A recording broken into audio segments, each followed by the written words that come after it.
Hi అండి. ఈ వీడియోలో వచ్చేసి ఈ నెక్ ప్యాటర్న్ ఏ విధంగా మార్కింగ్ చేసి స్టిచ్చింగ్ చేయాలి అనేది షేర్ చేస్తున్నానండి. ఇది బోట్ నెక్ అండి బ్యాక్. ఈ బోట్ నెక్‌లో కూడా బ్యాక్ రౌండ్ బోట్ కాకుండా స్క్వేర్ రౌండ్ లాగా తీసుకున్నానండి. అలాగే స్క్వేర్ రౌండ్‌లో కూడా కట్ వర్క్ వచ్చేలాగా. కిందొచ్చేసి ఐ షేపు. మధ్యలో కూడా మీకు గ్యాప్ లేకుండా చక్కగా నీట్‌గా ఏ విధంగా మార్కింగ్ చేసుకుంటే మనం ఇలా బొటిక్ ఫినిషింగ్ వచ్చేలాగా స్టిచ్చింగ్ చేయగలము అనేది నేను బ్యాక్ పార్ట్ వరకు షేర్ చేస్తున్నానండి. కాబట్టి మీరు చివరి వరకు కూడా స్కిప్ చేయకుండా ఉంటే చక్కగా అర్థమవుతుంది. చాలా నీట్‌గా, చాలా ఈజీగా ఉంటుందనమాట. చూసారు కదా! ఫినిషింగ్ ఎంత నీట్‌గా ఉందో మనం బొటిక్‌లోనే స్టిచ్చింగ్ చేయించుకోవాల్సిన అవసరం ఉండదండి ఇలా నేర్చుకుంటే. ఫస్ట్ దీనికోసం అయితే మనకి కావాల్సినంత వెడల్పులో అంటే ఇది బోట్ నెక్ కాబట్టి కొంచెం వెడల్పు ఎక్కువే తీసుకొని క్యాన్వాస్ పేపర్ అయితే తీసుకోవాలండి. ఇలా క్యాన్వాస్ పేపర్ తీసుకొని మధ్యలోకి ఫోల్డింగ్ అయితే వేసుకోవాలి. బోట్ నెక్‌కి కొంచెం నెక్ విడ్త్ ఎక్కువ ఉంటుంది కాబట్టి కొంచెం వెడల్పు ఎక్కువ ఉన్నది తీసుకోవాలండి. ఇలా ఫోల్డింగ్ వైపు నుంచి 4 అంగుళాలకైతే ఒక మార్కింగ్ చేసుకోవాలి. నేనిక్కడ విడ్త్ 4 అంగుళాలు తీసుకున్నాను. లోతొచ్చేసి 3:30. వెడల్పు 4, లోతు 3:30 తీసుకొని ఇలా స్ట్రెయిట్‌గా మార్కింగ్ అయితే చేశానండి. దీన్ని మళ్ళీ ఎల్ షేప్‌లో అయితే మార్కింగ్ చేసుకోవాలి. ఇలా స్కేల్ యూజ్ చేసి. ఇలా స్కేల్ యూజ్ చేసుకుంటే స్ట్రెయిట్‌గా వస్తాయి మార్కింగ్స్. ఇప్పుడు షోల్డర్ దగ్గర నుంచి కింద ఐ షేప్ వరకు కూడా మనకి ఎంత లోతుకి కావాలో అంత లోతుకి మార్కింగ్ అయితే పెట్టుకోవాలండి. ఇక్కడ నేనైతే 8:30 అంగుళాలకి మార్కింగ్ వేసుకుంటున్నాను. ఇలా వేసుకున్న తర్వాత కింద బోట్ కోసం 3:30 అంగుళాలకి పెట్టాం కదా! ఆ 3:30 అంగుళాల దగ్గర నుంచి కింద 8:30 అంగుళాల వరకు కూడా టేప్‌ని ఈ విధంగా అయితే ప్లేస్ చేసుకొని కరెక్ట్‌గా మిడిల్‌లోకైతే ఫోల్డింగ్ వేసుకోవాలి టేప్‌ని. ఇలా ఫోల్డింగ్ వేసుకున్నాక ఒక మార్క్ అయితే చేసుకోవాలి. ఇది ఐ షేప్ మనకి కరెక్ట్‌గా రావటం కోసం అనమాట. ఇలా మార్కింగ్ వేసుకున్నాక ఈ మిడిల్ పాయింట్ దగ్గర 1:30 వెడల్పు. మీకు ఎంత వెడల్పు కావాలంటే అంత వెడల్పు. 1, 1:30 కన్నా ఎక్కువ పెట్టుకుంటే ఐ షేప్ అయితే బాగోదండి. ఇప్పుడు ఈ కింద పాయింట్ నుంచి మిడిల్‌లో పాయింట్ వరకు రౌండ్ షేప్ వచ్చేలాగా, అలాగే మిడిల్ పాయింట్ నుంచి పై పాయింట్ వరకు కూడా ఇలా ఐ షేప్ వచ్చేలాగా అనమాట. మధ్యలో రౌండ్ షేప్ వస్తుంది. ఇలా షేపు చక్కగా నీట్‌గా వచ్చేలాగా ఐ షేపు మార్కింగ్ అయితే చేసుకోవాలండి. మనకి ఈ షోల్డర్ కూడా షోల్డర్ తీసుకున్నప్పుడు మనం ఖర్చులతో కూడా కలిపి తీసుకుంటేనే మనకి ఈ మధ్యలో ఏ డిజైన్ మార్కింగ్ చేసుకున్నా మధ్యలో గ్యాప్ రాకుండా నీట్‌గా, పర్ఫెక్ట్‌గా వస్తుందనమాట. ఇక్కడ నేను 1 ఇంచ్, 1 ఇంచ్‌కి ఒక మార్క్ అయితే చేస్తున్నానండి. 3:30 అంగుళాల దగ్గర ఎల్ షేప్‌లో మార్కింగ్ చేశాను కదా! అక్కడ ఇలా వీడియోలో చూపించిన విధంగా ఆహ్, 1 ఇంచ్, 1 ఇంచ్‌కి ఒక మార్క్ చేసుకుంటే మనకి షేప్ అనేది కట్ వర్క్ అనేది మార్కింగ్ చేసుకోవటానికి ఈజీగా ఉంటుందనమాట. ఇప్పుడు ప్రతి పాయింట్ దగ్గర నుంచి ఇలా రౌండ్ షేప్ వచ్చేలాగా ఇప్పుడు ఐ షేప్ మనం ఎలా మార్క్ చేసామో అదే విధంగా ఇదొచ్చేసి రౌండ్ షేప్ వస్తుందనమాట.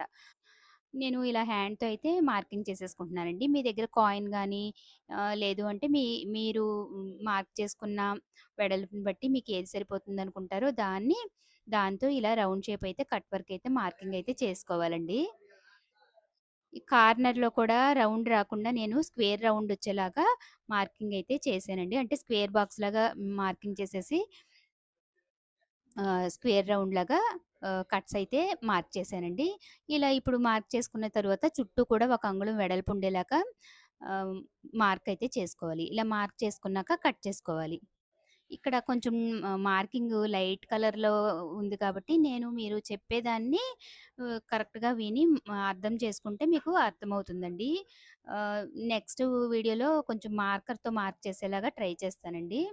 కాబట్టి ఈ వీడియోలో అయితే కొంచెం అడ్జస్ట్ అయ్యి ఒకటికి 2 సార్లు చెక్ చేసుకొని వీడియో అయితే మీరు ఫాలో అవ్వండి. ఇక్కడ మనం మార్కింగ్ చేసుకున్న విధంగా కట్స్ అయితే ఇచ్చేసుకోవాలి కట్ వర్క్. దీనికి క్యాన్వాస్ పేపర్‌కి ఒకవైపు షైనింగ్, ఒకవైపు నార్మల్‌గా ఉంటుందండి. షైనింగ్ వైపు ఉన్నదాన్ని లైనింగ్ పైన ప్లేస్ చేసేసుకొని ఐరన్ బాక్స్‌తో ఐరన్ అయితే చేసేసుకోవాలండి. మీకు అది కూడా చూపిస్తాను చూడండి. ఇలా ప్రతి కట్టు కూడా షేపు నీట్‌గా వచ్చేలాగా కొంచెం స్లోగా అయినా సరే కటింగ్ అయితే చేసుకోవాలండి. ఇక్కడ మనకి షేప్ అయితే కట్ చేసేసుకున్నాము. పైన స్క్వేర్‌లో బోటు, అలాగే కింద ఐ షేప్ అనమాట. ఇలా ఓపెన్ చేసేసుకుంటే ఈ షేప్ అయితే ఇలా నీట్‌గా వచ్చేసిందనమాట. మనం లైనింగ్ పైన కరెక్ట్‌గా ప్లేస్ చేసేసుకొని ఐరన్ బాక్సు మీడియం హీట్‌లో ఉండాలండి. మీడియం హీట్‌లో ఉండగా ఐరన్ అయితే చేసుకోవాలి. ఇక్కడ నా దగ్గర నార్మల్ ఐరన్ బాక్సే ఉందండి. స్ప్రేది ఉంటుంది కదా! అలా లేదు. నార్మల్‌దే ఉంది కాబట్టి నేను ఇలా ఐరన్ అయితే ఏదైనా పర్వాలేదండి. మీడియం హీట్ ఉండేలాగా చూసుకుంటే సరిపోతుందనమాట. హెవీ హీట్ అయితే ఉండకూడదు.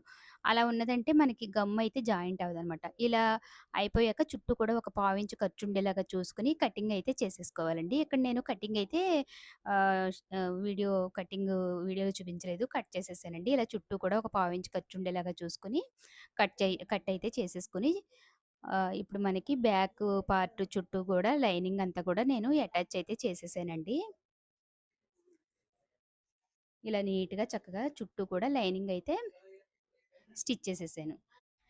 ఇప్పుడు దీనికి నేను నెక్ విడ్త్, అలాగే నెక్ డీప్ ఇవన్నీ ఎలా మార్కింగ్ చేశానో ఒకసారి చూపిస్తానండి. మీకు ఇందాక క్యాన్వాస్ పైన చూపించాను కదా!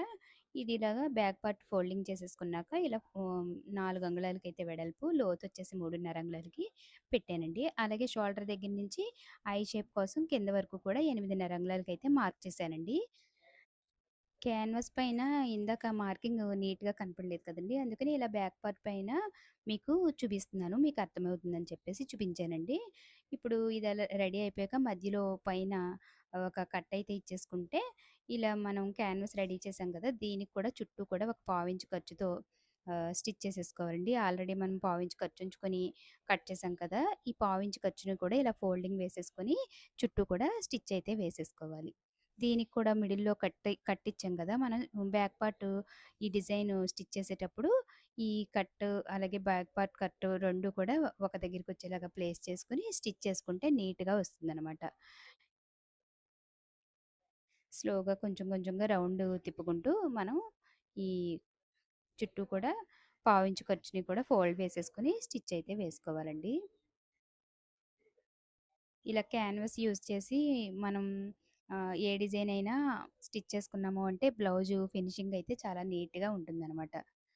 ఇప్పుడు ఇలా బ్యాక్ పార్ట్ కూడా రెడీ అయిపోయింది. అలాగే మనకి క్యాన్వాస్ కూడా రెడీ అయిపోయింది కదండీ! ఇలా వీడియోలో చూపించిన విధంగా 2 కట్స్ కూడా ఒక దగ్గరికొచ్చేలాగా మిడిల్‌లోకి ప్లేస్ చేసేసుకొని ఇలా మిడిల్‌లో పైనుంచి ఇలా ఐ షేప్ కింద వరకు కూడా ఒక స్టిచ్ అయితే బాగా కిందకి రాకూడదు.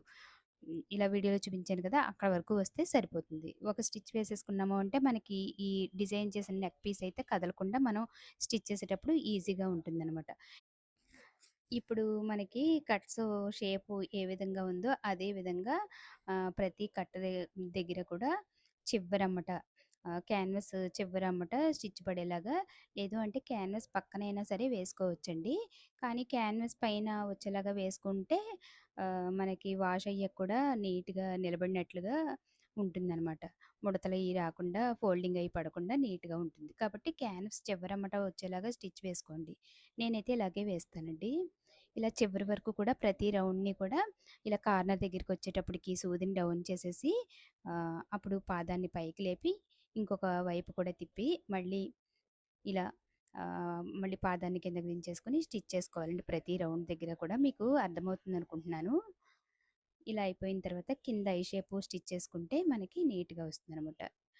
ఈ ఐ షేప్ కూడా మనం ఏ విధంగా మార్కింగ్ చేసామో అదే విధంగా అంటే కట్ చేసుకున్నాం కదా! I shape. అదే విధంగా మనకి చివరమ్మట స్టిచ్ పడేలాగా స్టిచ్ వేసుకోవాలండి. స్టిచ్ చేసేసి ఇలా బయటకొచ్చేసి పావించి ఖర్చుండేలాగా మిగిలిన క్లాత్ అంతా కట్ చేసేసుకోవాలి. ఇక్కడ మామూలు రౌండ్ కాకుండా స్క్వేర్ రౌండ్‌లా ఉంది చూసారా?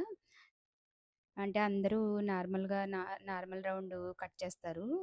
ఇది కొంచెం యూనిక్‌గా ఉంటుందని చెప్పేసి నేను ఇలా స్క్వేర్ రౌండ్‌లాగా కటింగ్ అయితే చేశానండి. ఇలా కట్ చేసేసుకున్నాక ఎక్స్‌ట్రా ఉన్నది తీసేసి ఇలా కట్స్ అయితే ఇచ్చుకోవాలి. మనం వేసిన స్టిచ్ కట్ అవ్వకుండా ఈ కట్స్ దగ్గర కూడా అంటే కట్ వర్క్ దగ్గర కూడా ప్రతి కార్నర్ దగ్గర ఇలా వీడియోలో చూపించిన విధంగా కట్స్ అయితే ఇచ్చుకోవాలండి. నాకు కత్తెర కొంచెం చివర పదును లేదు. కాబట్టి నేను ఇక్కడ జాగ్రత్తగా మధ్యలోనే కట్ చేయాల్సొస్తుంది. ఇప్పుడు లోపల ఉన్న ఎక్స్‌ట్రా ఉన్న క్లాత్‌ని ఇలా పైకి తోసేసుకుంటే మనకి రౌండు పర్ఫెక్ట్‌గా వస్తుందనమాట. కింద నుంచి వేలుతో పైకి తోసుకోవాలి. అప్పుడు కట్ వర్క్ నీట్‌గా వస్తుంది.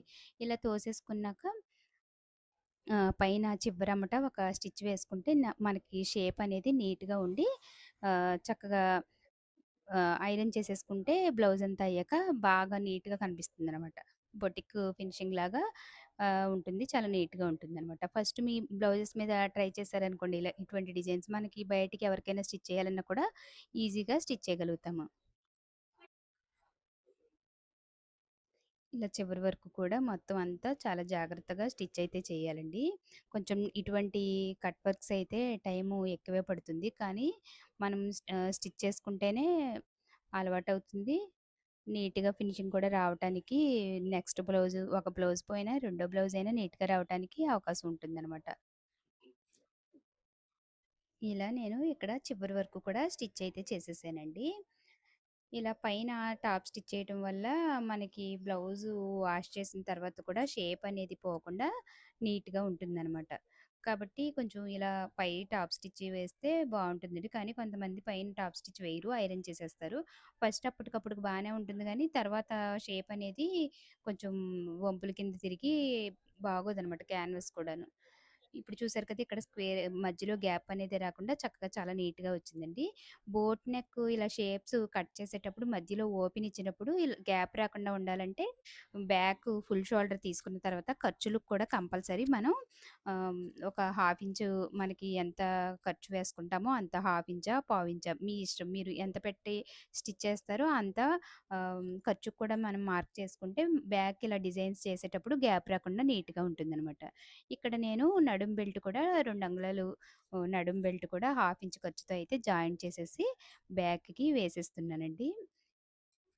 ఇలా ఓపెన్ చేసేసి పైన టాప్ స్టిచ్ కూడా వేసేసుకుంటే తర్వాత డాట్స్ అయితే వేసేసుకోవచ్చు. చూసారు కదా! ఇలా లోపల వైపుకి ఫోల్డ్ చేసేసి మనం ఆల్రెడీ డాట్స్‌కి మార్క్ వేసుకుంటాం గదా! ఆ మార్కింగ్స్ ప్రకారం ఆహ్, ఒక 4 అంగుళాలు 3:30, 4 వరకు ఉండేలాగా డాట్స్ అయితే పొడవు 3:30, 4 ఉండేలాగా వేసేసుకోవాలండి. అలాగే రెండో వైపు కూడా వేసేసాను. ఇక్కడ బ్యాక్ అంతా కూడా రెడీ అయిపోయిందండి. మీకు చూపిస్తాను చూడండి. చక్కగా చాలా నీట్‌గా చాలా వస్తుందండి. ఇలా మీరైతే ట్రై చేసి మీకెలా వచ్చింది అనేది కామెంట్ బాక్స్‌లో అయితే చిన్న కామెంట్ అయితే చేయండి. చూసారు కదా! మధ్యలో గ్యాప్ అనేది లేకుండా ఇక్కడ కావాలంటే మనం షో బటన్ కూడా వేసుకోవచ్చండి. ఇలా అంటే స్క్వేర్‌లో మనం కట్స్ మార్కింగ్ చేసేసుకుంటే సరిపోతుంది. రౌండ్ షేప్ మార్క్ చేయకుండా స్క్వేర్ బాక్స్ లాగా ఎల్ షేప్ లాగా మార్క్ చేసేసుకొని, ఆ ఎల్ షేప్‌లోనే ఈ కట్ వర్క్ అనేది మార్క్ చేసుకుంటే మనకి ఈ విధంగా వస్తుందనమాట. చాలా అంటే చాలా నీట్‌గా ఉంటుందండి. ఆహ్, అలాగే మీకు ఈ వీడియో నచ్చినట్టయితే తప్పకుండా లైక్ చేసి, షేర్ చేసి, సబ్స్క్రైబ్ చేసి పెట్టుకుంటే నేను ఏ వీడియో చేసినా సరే మీకు నోటిఫికేషన్ వస్తుంది కాబట్టి నచ్చినట్టయితే ఫాలో అవ్వచ్చండి. నెక్స్ట్ వీడియోస్‌లో ఇంకా నెక్ ప్యాటర్న్స్ అయితే నేను షేర్ చేస్తానండి. చూసారు కదా! ఆహ్, హ్యాండ్స్ అయినా చక్కగా అన్నీ కూడా చాలా నీట్‌గా, మంచిగా, పర్ఫెక్ట్‌గా స్టిచ్చింగ్ అయితే బొటిక్ ఫినిషింగ్ లాగా వచ్చిందనమాట. చాలా అంటే చాలా బావుందండి బ్లౌజ్ అయితేను. మనం గోటది వేయకపోయినా షేప్ అనేది నీట్‌గా, పర్ఫెక్ట్‌గా వస్తుంది. ఇలా క్యాన్వాస్ యూజ్ చేసి మనం వేసుకుంటే. ఈ హ్యాండ్స్‌కి నేను కింద గోటైతే వేశానండి. బ్యాకొచ్చేసి boat neck, front deep neck stitch చేశాననమాట.